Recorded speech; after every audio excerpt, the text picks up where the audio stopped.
Picture this. 10 million bucks of cold, hard steel, neutralized by a plastic toy.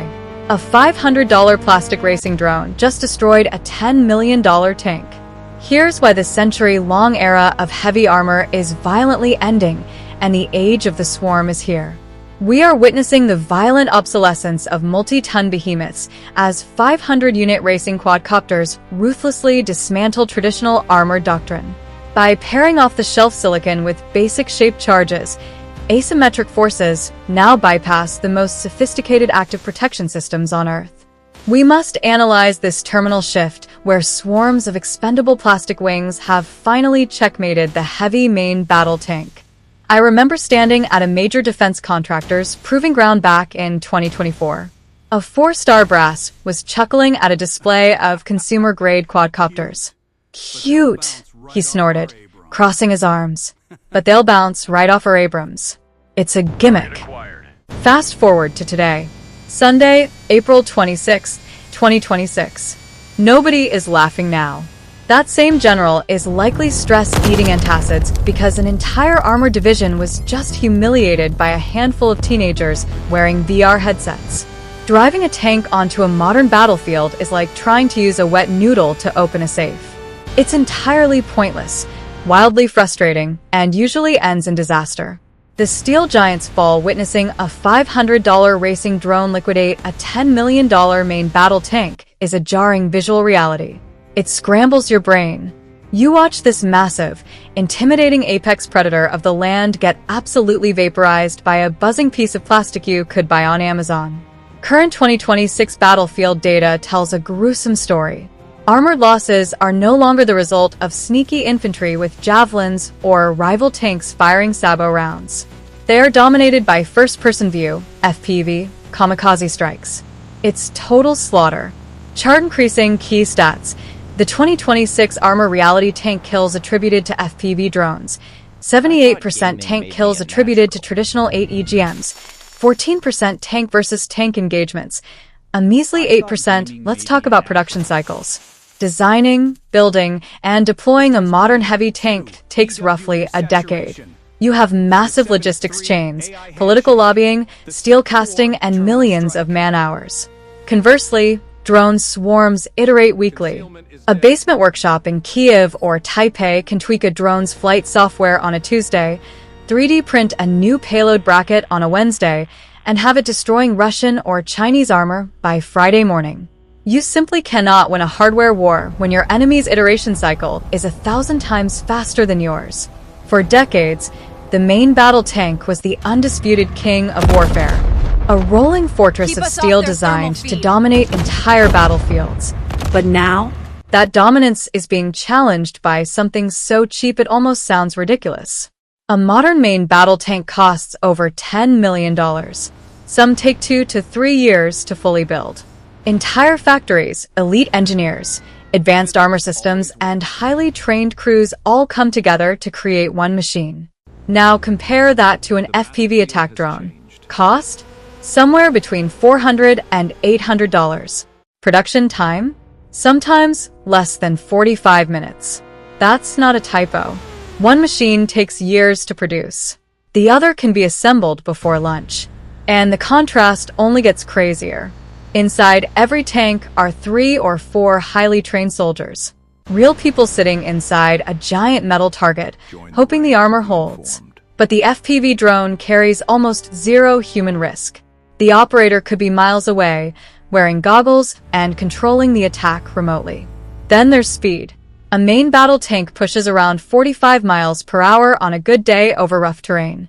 An FPV drone can exceed 100 miles per hour during a dive attack. Think about that for a second. A machine worth millions being hunted by something cheaper than a smartphone moving twice as fast. Why can't tanks just jam drone signals? The primary challenge here is the rapidly evolving technology of these low-cost FPV drones. That's the terrifying reality changing modern warfare right now. Because for the first time in decades, massive military hardware is being threatened by weapons that are disposable, fast, and terrifyingly accessible. The battlefield is no longer being dominated by the biggest machine. It's being dominated by the smartest and cheapest one, the asymmetric advantage. How exactly did consumer-grade carbon fiber and off-the-shelf silicon bypass the thickest composite armor ever developed? Physics. Unforgiving, brutal physics. Tanks were built to survive getting punched in the face. Their frontal glassy plates are literal walls of depleted uranium, ceramics, and steel. But the top? The engine deck? The turret roof? It's paper thin. Traditional doctrine assumed the only things hitting a tank from the top would be artillery, rarely a direct hit, or close air support, which friendly fighter jets were supposed to handle. They never planned for a top attack flight path executed by a buzzing plastic mosquito carrying an RPG-7 warhead. I actually tried flying an FPV racing drone once. I figure my years of playing video games made me a natural prodigy. Wrong. I slammed a $300 frame into a brick wall at 80 miles an hour exactly 4 seconds after takeoff. It exploded into a shower of plastic shrapnel. Now imagine a 19-year-old kid who actually knows what they're doing. They don't hit walls. They thread a shaped charge straight through an open commander's hatch from 3 miles away while sipping a Red Bull. It's the cost-to-kill ratio that breaks the bank. An asymmetric force can trade literally 20,000 expendable drones for a single strategic armored asset. The math is undeniable. Even if a tank manages to shoot down 99 drones, the 100th one cooks off the ammo carousel. Game over. The failure of traditional defenses. Why are the world's militaries panicking? Because active protection systems, APS, and electronic warfare, EW, suites are utterly failing to keep pace with AI-driven terminal guidance. Trophy systems and reactive armor are brilliant innovations. Truly, if someone fires a single, straight-line anti-tank missile at you, an APS will blast it out of the sky. But APS systems have a fatal flaw: magazine depth. They carry a limited number of interceptor charges. Swarming tactics exploit this physical limitation perfectly. The swarm attack process. Small Blue Diamond Step 1. Bait and bleed. Send 2 cheap drones to trigger the tank's APS. Small Blue Diamond Step 2. EW saturation. Overwhelm the tank's jamming frequencies with broad-spectrum noise. Small Blue Diamond Step 3. AI handshake. Drones switch to autonomous optical tracking to bypass localized jamming. Small Blue Diamond Step 4. Terminal strike. The remaining drones strike the engine deck and turret ring simultaneously. Electronic warfare used to be the magic shield. Just jam the pilot's radio signal, right? Not anymore. Since late 2025, drones use basic onboard AI. Once the pilot locks the target on their screen, the drone's silicon brain takes over. You can jam the radio all you want. The drone doesn't care.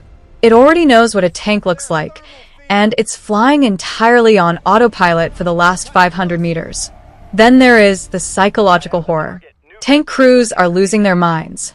Imagine sitting in a metal box, knowing that concealment from overhead thermal optics is impossible. Every tree line, every ditch, every ruined building offers zero protection from the unblinking eye of a drone hovering 2,000 feet above you. The anxiety is paralyzing. Evolution of the infantry. The infantry is undergoing a radical metamorphosis. We are seeing a new breed of drone pilots who command the exact same kinetic lethality as an entire tank platoon, yet they do it from the safety of a muddy trench 5 miles behind the zero line. These operators don't look like Rambo. They look like Twitch streamers. But they are racking up kill counts that would make a World War II tank ace violently ill with envy. This shifts the entire logistical nightmare of ground combat. A tank platoon requires massive logistics chains. We're talking fuel trucks, recovery vehicles, spare track links, specialized mechanics, and endless pallets of 120mm shells. It is a lumbering circus. Contrast that with a highly mobile, battery-powered strike team. 3 guys in a pickup truck. 1 drives, 1 spots with a heavy reconnaissance drone, and 1 flies the kamikaze FPVs. Their logistics chain consists of a portable solar panel, a Starlink dish, and a crate of batteries. Because of this, the tank is being brutally relegated to a niche support tool. It's no longer the tip of the spear.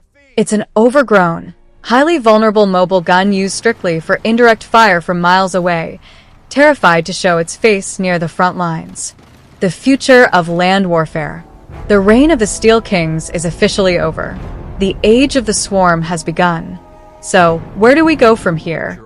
The inevitable shift is toward lighter, faster, and unmanned ground vehicles, UGVs. Future armor won't rely on thickness. It will rely on stealth, speed, and not having a fleshy, squishy human inside it. National defense budgets are undergoing a violent pivot. The Pentagon and its European allies are frantically slashing heavy metal procurement. You simply can't justify asking taxpayers for $100 billion for a fleet of new tanks when the enemy can turn them all into smoking scrap metal for the price of a used Honda Civic. The money is flooding into mass-scale, autonomous manufacturing. We are talking factories designed to pump out 10,000 autonomous quadcopters a day. We must recognize this terminal shift in military doctrine. The earth-shaking rumble of diesel engines is being replaced by the high-pitched whine of racing motors. The era where heavy armor ruled the battlefield with absolute impunity is dead and buried. The sky now belongs to the swarm. Frequently asked questions. Why can't tanks just use jammers to block the drone signals? They try. Lord knows they try. But modern drones use AI-driven terminal guidance. Once the drone locks onto the tank visually, it doesn't need a radio signal from the pilot anymore. You can jam the airwaves into oblivion, but that plastic nightmare is still going to hit exactly where it aimed. Aren't drones easily shot down by machine guns? Trying to hit a 7-inch piece of plastic diving at you at 100 miles per hour while it pulls 5G maneuvers is virtually impossible for a human gunner. It's like trying to swat an angry hornet with a sledgehammer while blindfolded. Small arms fire is functionally useless against a skilled FPV pilot. Will tanks disappear completely from the military? Not immediately. They will stick around like an embarrassing anachronism, much like battleships did after aircraft carriers proved their dominance in World War II. Tanks will be used as mobile artillery pieces, firing for miles behind the front lines. But their days of leading dramatic, sweeping armored charges across open terrain? Over. Done. Can't we just build thicker armor on top of the tank? Physics strikes again.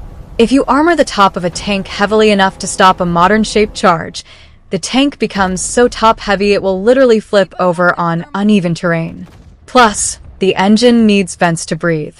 You can't armor a ventilation grate without suffocating a 1,500 horsepower turbine. As you can see, the battlefield has evolved, and your understanding of global security needs to evolve with it.